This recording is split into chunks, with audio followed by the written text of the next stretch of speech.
Bhavnagar Somnath national highway પર અકસ્માત સર્જાયો. ભાવનગર સોમનાથ નેશનલ હાઈવે પર અવારનવાર અકસ્માતો બનતા રહે છે, ત્યારે એક અકસ્માતનો વધારો થયો છે. આજરોજ તારીખ 17/1/2025ના રોજ રાત્રિના 1 વાગે મળતી માહિતી અનુસાર વાત કરીએ તો ભાવનગર સોમનાથ નેશનલ હાઈવે વેળાવદર નજીક અકસ્માત સર્જાયો હતો.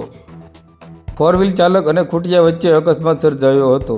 ફોર વ્હીલ ચાલક ભાવનગરથી બગદાણા જઈ રહ્યા હોવાનું સ્થાનિક લોકો પાસેથી જાણવા મળ્યું હતું. આ અકસ્માતમાં 2 લોકોને ગંભીર ઇજાઓ થતાં તેમને તાત્કાલિક સારવાર અર્થે ખસેડવામાં આવ્યા છે.